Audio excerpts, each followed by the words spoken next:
Welcome to Hoodoo TV. Change the title a little bit. The Pull List Weekly. This is May 15th, 2018, and we're talking new comic books for May 16th, 2018. Thank you guys for joining us, watching us live, watching us later. We're happy you're here. We're happy to be talking comic books and happy to just be having fun doing what we like to do. And for all that right reasons, because we just love you, whoever you are, whatever you think. I'm Hoosier, and I got my buddy online with me. I'm the Bald Moose, and I'm just happy to be here. Much love, all about comics. That is right. I got into comic books because they're an escape from reality a little bit for me. It's a book. It's enjoy reading, get away from everything. And that's what I love about comics, man. I mean, it's just a fun alternate universe, have fun, and get along. What about you? What got you into comics, Chris? You know what? It's just the escape. Sometimes you want to dive into a different world that may have little meaning and it's full of comedy, or may have some superpower or some super demon or something that grabs your attention and it pulls you away from what can sometimes be an overly stressful reality. And if it can just pull you away for a 5-minute good read with fantastic art, it's all that matters. You don't want to dive too deep into it, but that's just get away, to kind of just pull away for a few minutes. Yeah, that's the way I've always believed in it. You know what I mean? That, if it is cool to see some of these comics, like Vince Dinesh always said, Valiant's you're outside your window. It's something that could possibly happen. And that's cool. I mean, it's good to have that imagination. It's good to have that ability to have that. But when you start making it about other things, whether political, whether whatever, you're losing a lot of the concept. I don't know. Some different beliefs. That's mine. Time and go that route. Yeah, let's just focus on the art. Let's focus on the story. As long as it's entertaining, let's press on. I agree. And speaking of entertainment, sad news. Lois Lane died, man. Yeah, when I caught that little blurb, I was just like, And I mean, that means both Superman, Lois Lane, the greatest love affair of all times, is no more. Or maybe it's just going on in a different realm. I don't know. But Superman's gone. Lois is gone. Sad times. Margaret Kidder had passed away. She was Lois Lane back when they filmed Superman #1 in 1978. So that's actually before my time. No, I was alive. I'm old. You were like 25 and already had a beard. But for a lot of people, that's what their first exposure was to Lois Lane, their first exposure to Superman. Yeah. That are around my age, maybe a little younger than you, but even still, like, that might have been the first you read of Superman, anybody, or heard of Superman. So it is sad. It's sad to see those people pass away. I believe she was 69 years old, man. 69, yeah. Young. Still pretty young. Young. That's crazy. So, yeah. So sad to hear about her, man. Sad to hear her pass away. Anything else going on with you that you had on news-wise? Did you hear anything new? Well, I do have something, but I'm going to wait for the comic book. Wait for the comic book. I'm always down for waiting for the comic book. You going to spoil some crap or something, or what? Oh, no spoilers. We're not about that. We're not about that, but we're about news. We're about information, and that's what I do have. I like it. That's good stuff, dude. There's been some really cool things come out recently, especially on the review side. Very excited for some of the things in store. There's going to be a lot of videos coming up here at Hoodoo TV, so make sure you're tuning in on the videos coming up. This week is all Todd McFarlane. Yes. All Todd. Yes. We put in videos, started Saturday. We had one Sunday. We had one yesterday. This guy loves to talk. I love Todd. I actually had a different image of Todd before I met him, and turns out he blew me away. Like, he was actually one of the most personable, fun, genuine guys that we got to speak with. I like Todd, and we got so much video. 7 different videos are made out of this one. Man. Well, I know, and I don't know if you've put it out there yet. I know the one conversation that we had shortly after, just like you said, it completely shattered any idea I had of McFarlane, of who he was and all that stuff. He completely blew my mind, and it was probably more personable than I thought he would ever get. But he was down, and he was just a great guy to talk to all around, just a great person to talk to. Yeah, I dug him. So, and I asked the question on the chat today with some people. At first, it was the superhero characters that brought me to comics. That's what Danny Millhouse tells us, because I asked, what got you to start reading comics? I'm asking all the viewers who watch this later. I kind of want to know, what got you to read comics? What was it that pushed you into reading comics initially? But then Danny goes on to say, but now some of my favorite comics are not superhero based. And I could agree with that. I like some of these, natural, slice of life comics, horror comics. I think they're pretty cool. So, and then he comments on the picture looking clear. Got the lighting just set just right. Worked it a little bit.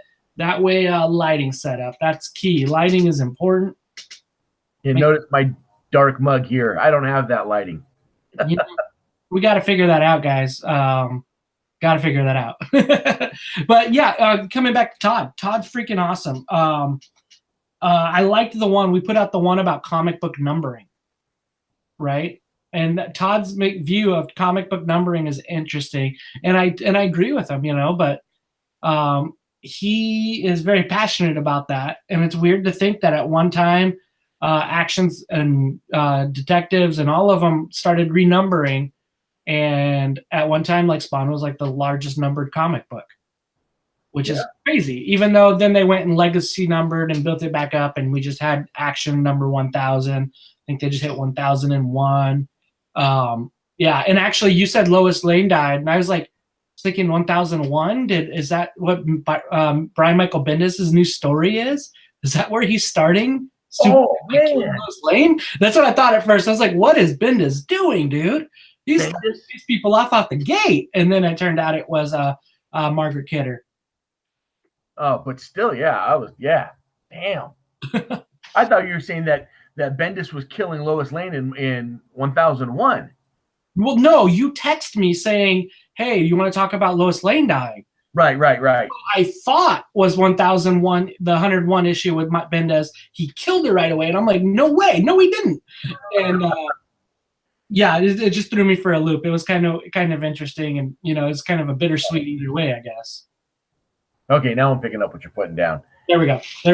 And now I want to call out. Today I'm going to just get into the comic books. A guy that we enjoy in this show is Clayton Crane. And Clayton Crane is on a new title, Infinite Countdown Daredevil #1. And this is a writer I actually really enjoy. I really enjoy Jerry Dugan, but obviously you got to love Clayton Crane's art. Look at that cover there on the left.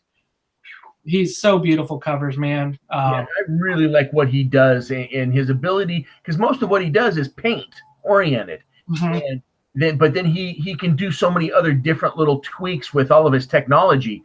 Oh, man, I'll tell you. I just found out today that for those people who are going to be in the Seattle area in late June, Ace Comic-Con's coming. He's going to be there. He's one of the big guys that's going to be at Ace Comic-Con. So definitely going to have another talk with that man. I enjoy him. Really enjoy him. Did you hear about the other 2 really big guys that are going to be there also? Who's that? You and I. Oh, well, yeah, we're going to be there. That's huge. I mean, they will have an entire section roped off just so people can look at us. I hear that Hemsworth was trying to get in contact with me a little earlier because he wants to set up a photo opportunity with us. Yeah. So take that for what it may be. Chris, if you're watching, and you probably are, just, don't worry about it, man. We'll get it. We'll get together sometime. Yeah. Me and Spidey going to hang out later too. So it's all good.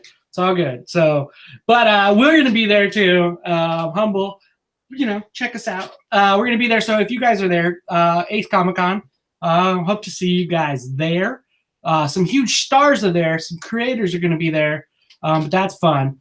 And as you guys saw on that last slide, one thing I also had up there for Marvel call out is it's the last 3 weeks we've had a Hunt for Wolverine book. Another Marvel tie-in book again. Last week it was the Anti-Atom book, Hunt for Wolverine #1. The week before that was Hunt for Wolverine #1. Now it's the Claws of a Killer #1 tie-in.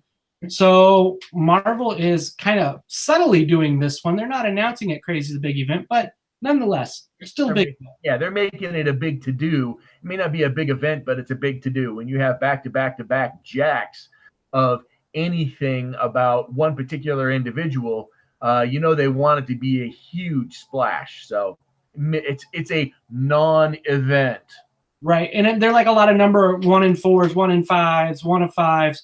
But when you have one every week of it, there it is. So, yeah, that is also quite interesting. And then another, I got a DC call out for y'all too.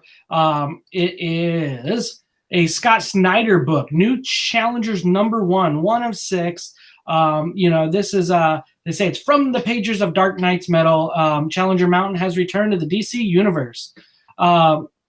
Worth checking out. So anything, I love Scott Snyder's work, especially 80 After Death with Jeff Lemire. But yeah, I got a DC call out there for y'all, and hope you like it. And then Chris, I think you also had a Dark Horse title. There we go. Yeah, American Gods #3. It's been a really good story so far, but I like everything this whole crew puts down. As you can see there on the right-hand side, David Mack throwing down more art, which his covers, man. Take a look at that, guys. And that blue leafing he's doing there, too. It's just so. This is his art. This is what I love about him. The overlapping layers, texture deep, rich, with always a little written, scribbled something on there that has something to do with the books, the little words and sentences off to the side. Those things are spectacular. I love that about his art. And that's what it really is. It's not just a cover. It is truly art. And I love it. Absolutely love it. The book, of course, is good too. We're talking about the book too. It's really solid. I believe he's bringing scrapbooking to a whole nother level. I mean, look at that. It is great. David Mack. But yes, I know people have been enjoying this show. Have you been watching the show? Yeah. Oh, yes. I watched the first season. I enjoyed it. It was great. It was trippy a little bit, not quite Legion trippy, but trippy enough to where, and maybe just creepy enough, dark enough. I really got into it. I really enjoyed it. Dude, that's great. Another show. Oh, actually, that gives me some news for later. Remind me at the end. I got some more news. More news. But I'm gonna write that down. A person. Oh, you got that friendly pen right there. That's nice. Another guy who's got a new TV show that's going to be coming out on Amazon. Super excited for. It is Garth Ennis, and he's got a new #1 with Aftershocks Comics. And not surprised, just with a name like this, it's right up Garth's wheelhouse. A Walk Through Hell. So this is about 2 FBI agents walking through a warehouse, and with Garth Ennis, who knows what the heck's going to happen with this. Dude, I love this guy's writing. And the show I was talking about, it's going to be new, is The Boys. This is by the same producers that brought you Preacher. So that's something coming out on Amazon. They announced that Keith Urban is going to be the head actor there. He's going to be the lead actor. Interesting. Dennis Quaid, his son, is going to be playing Huey, which is a hilarious, awesome role. If you haven't read The Boys, I say get into it. But if you haven't read Garth Ennis, you need to be getting Garth Ennis. Yeah, and one of my favorite from Garth Ennis always comes back to Crossed, which is the most truly messed up apocalyptic version I have ever seen. Absolutely crazy insanity go on in the pages in that story. What was it, about 5 years ago, when Cross was first starting to come out? I had the privilege to meet him, get some signatures by him. That was a lot of fun. It was a lot of fun getting to know him just a little bit. Dude, that's great. I mean, obviously he had the the early 2000s run of Shadow Man during the Acclaim days. That was probably considered one of the best books out there. So yeah, I give that up for that. And then we got Danny actually giving us a little bit of what he has coming out this week that he likes. He has Aquaman number 36, Green Lanterns 47. One I'm going to skip for a second. Kick-Ass number 4, All New Wolverine, the X-Men Wedding Special. And then there's one that he also has out that I've enjoyed too. And I gave you guys the wrong one. Sorry about that. It is going to be The Ballad of Sang number 3, I believe. This is an Oni Press book, a cool character with Sang. And this is an awesome story. Ed Bryson on it, and Alessandro Micheli.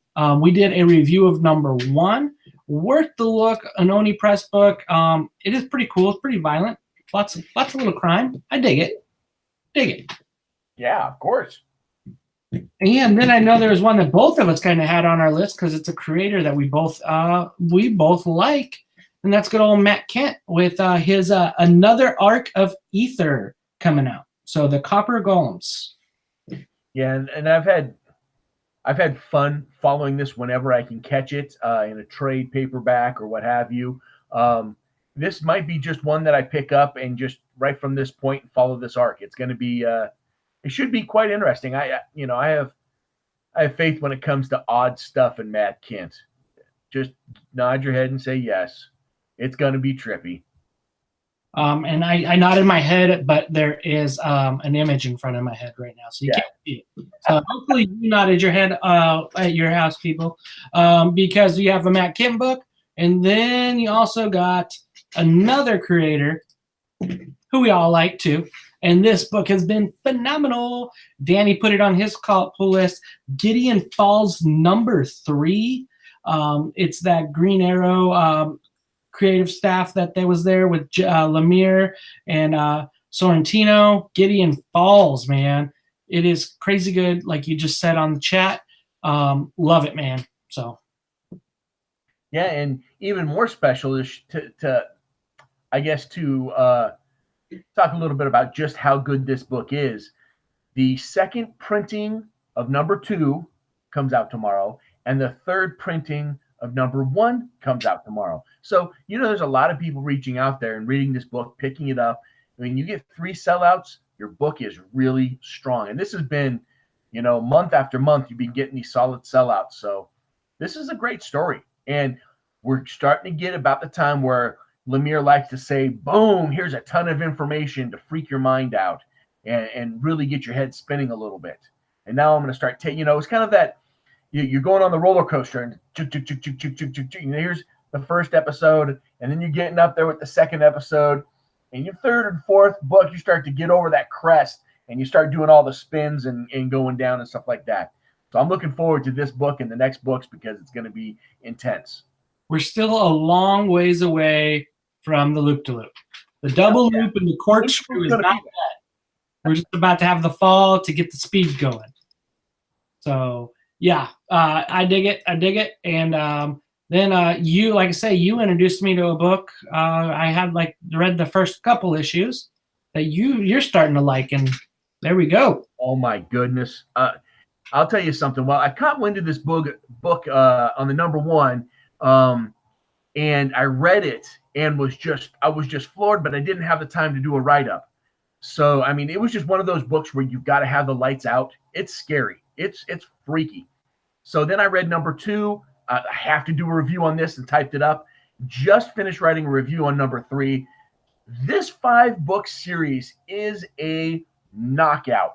Sure, there's little hints of racism and Islamophobe in there, but you can take out the head character, the Islam character. You can put in a Jewish character. You can put in a black character. You can put in whatever race you want. It still works. And so when we were talking about entertainment value at the beginning, this book at its core is entertaining. It's spooky. It's the kind of book that you want to read with the lights out. big thing is 2 books out, it got optioned for a movie. So that's huge news.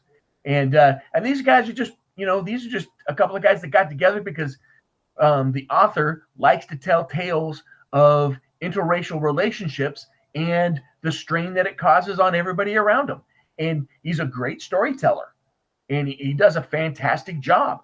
So, I mean, and the artist too, man, the artist and the color do a great job at creating tension in this book.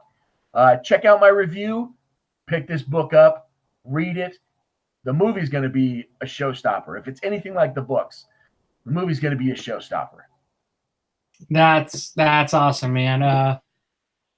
Yeah, like I said, I got it number 1. Very, very, like you said, entertaining book, worth the read. Take it for, you know what I mean? And yeah, enjoy it. There's a lot of stuff on there. I liked it, dude. I thought it was good. I have one that I've been enjoying a lot, and this is by another creator that is pretty familiar to us over at Hoodoo and that Valiant, and that is Justin Jordan's Death of Love with Donald DeLay. And this is number 4 of 5. And Philo, the character on this, is such a crazy, twisted kid with all of these cupids and just everything going on. I dig this book. It's fun. It's a very fun, cool book to read. I dig Justin Jordan. He comes up with some twisted types of stories and ideas. And I don't know what he was on when he did this book, but I mean, it shows the guy kind of taking ecstasy and then he just goes crazy. So I'm thinking, I don't know, but solid. And then I think there was a couple other ones that we had. And another one we're getting into. Did you have any other ones, a non-Valiant? No, we got American Gods, Gideon Falls, Infidel. I think we got them all. Okay. We got Margot Kidder. Then we got this one here. Ninjak, number 7, Christos Gage, Juan Jose Reap. And, man, I love Christos Gage. That dude's writing is so good. So I agree with you 100% that Christos Gage is absolutely just killing this story. It is so dang good. And, I kind of pay attention half-heartedly to the numbers that Valiant puts out. And it's not Valiant that puts them out. It's, was it DCBS or whomever? Diamond. And it doesn't quite reflect total numbers of sales.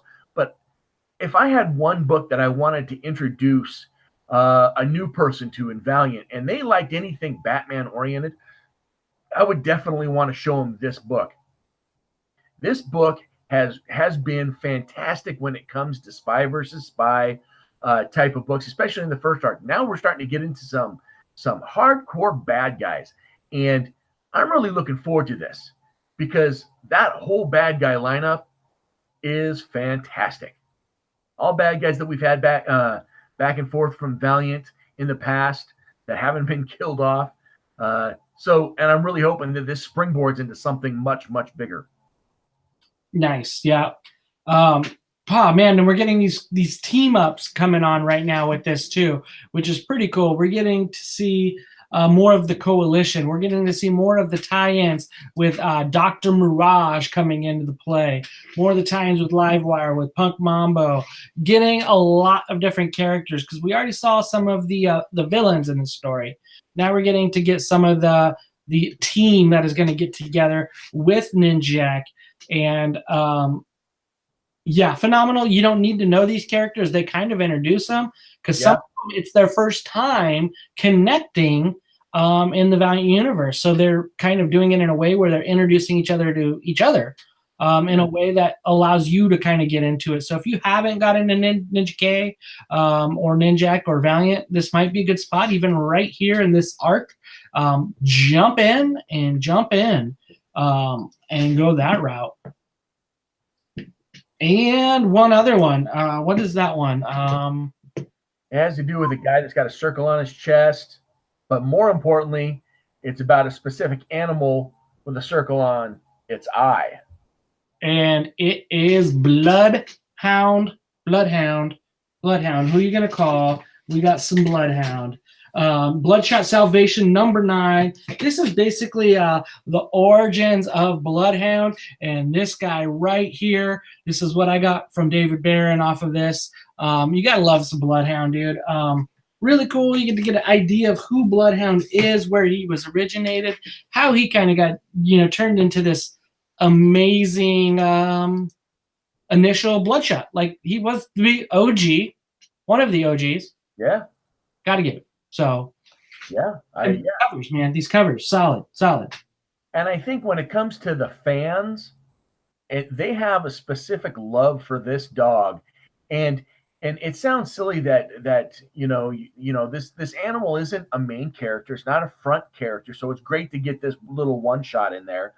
But I think when it was the Book of Death, with the Bloodshot Book of Death, was when Bloodshot was petting that dog towards the end, and he says, "I remember having a dog," and it was that heartfelt moment that here's this man that's lived what is possibly thousands and thousands of years and is now finally dying. He remembers so far back, the one thing he remembers, the one thing he mentions is man's best friend. So when they introduced man's best friend, I think it's just a soft spot for every fan out there. If you haven't gotten into it, and I'm telling you that you will melt. There'll be a little tear that will well up. I don't care how tough you are. You read that book, the Book of Death, The Fall of Bloodshot, it will bring a tear. Then you jump right into the relationship that these two have. It'll choke you up just a little bit. Yeah, I guess the thing that's been so interesting this arc of Bloodshot has been some of the side stories that kind of happen. We had the all black issue. Now we're getting this, you know what I mean? And so it's kind of moved around in a little bit. Continuity wise makes me wonder about numbering, where they put it and giving it the number 9. But nonetheless, you get to get some of Bloodhound, who is a cool character. It is fun to see man's best friend, see Bloodshot's connecting. Probably the person who understands him the most is that dang dog. And so you got to give it up to that. I'm all for that when it comes to Bloodhound. So I liked the art in it. It was really cool.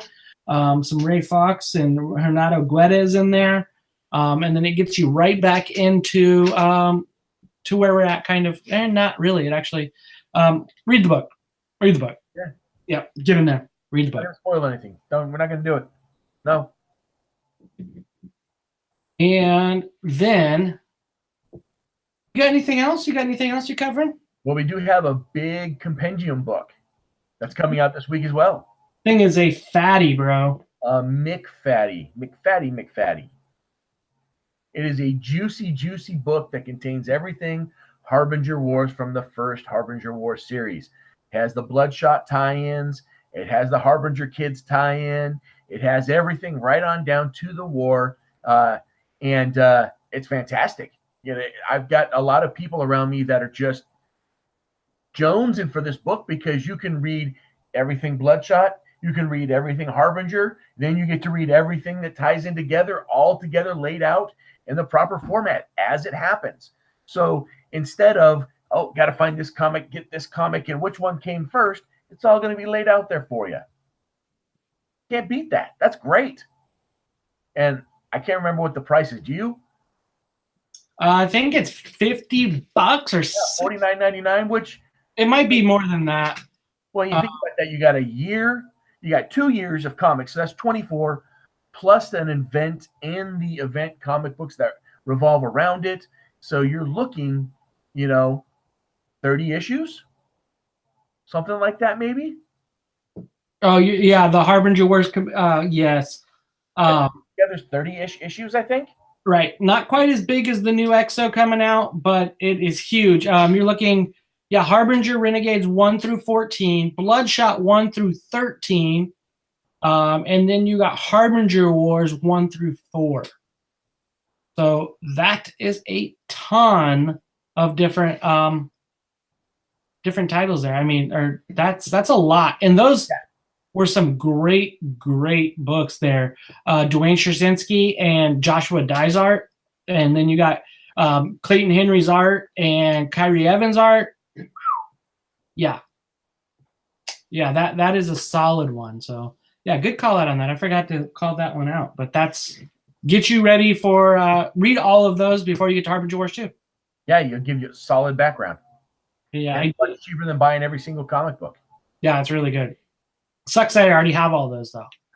Yeah, me too. I really want that together, but then I just have the same thing twice. I don't know. Makes you want it, man. So, and then there was one thing that I kind of wanted to share and show everyone.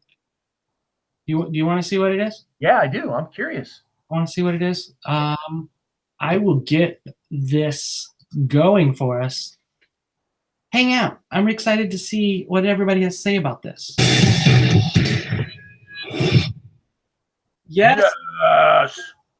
Yes. Yes. That is the book I read all of like the last 2 weeks. I've got like 100 or 24 issues in. God, I freaking love that. And I'm excited that that's coming to show, dude. That looks so cool. And you're right. Dude, it's going to have action. It's going to have a little suspense. It's going to have what looks like a little bit of humor. I love when they highlighted that pinky up when he's sipping the tea. That's awesome. Did you notice where he was from? Nah. That is, I believe that's the same actor from Doctor Strange. Somebody tell me if I'm wrong. What was he from? I'm forgetting. He's been in a couple different shows, a couple different Marvel movies. So okay. Yeah, so it's kind of cool to have that connection. Master Lin, Benedict Wong, and he was in Doctor Strange and Avengers Infinity War recently. Okay. So that's kind of cool to get that in there. And Rick Morender's such a great writer. I talk about him all the time. I feel like he's awesome. So Deadly Class trailer, pumped up. Yes, yes, yes, yes. And then on the live chat, you asked, do you think this X-Men wedding is meant to upstage the royal wedding? Yeah, it just so happens to be. I mean, everybody, well, I should say everybody, I know because my wife has said, I'm getting up at 4 a.m. I'm going to watch the royal wedding. I'm like, I'm going to sleep. But, that's what she found out about. But it's interesting to see that the X-Men wedding, #1 or whatever book that is happening at the same time, trying to steal a little bit of thunder from the UK. When is that UK wedding? Is that tomorrow? It's Saturday morning, I think. I don't know. That's my wife's thing. What is she doing? I mean, she is awesome. I mean, the gal, she's from Suits. I like that show, Suits. Pretty funny show. Gosh. Oh, well, that's cool. I'm not into that. I go the royal wedding, and then didn't Batman recently marry Catwoman, or that's on the way? It's happening soon. So I don't know. So good timing on their part, man. I'm glad you're here for this wedding news. Yeah, because that's what we bring you on here for, so you could keep everybody up to date on the royal wedding. So we're gonna have live coverage with just the moose. I'll be sleeping.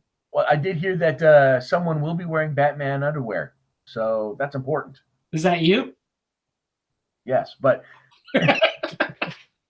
Friday night, Saturday morning, I'll be wearing Batman underwear just for this wedding. That's pretty awesome. Nothing to do with either one of the weddings, but I'm going to do it.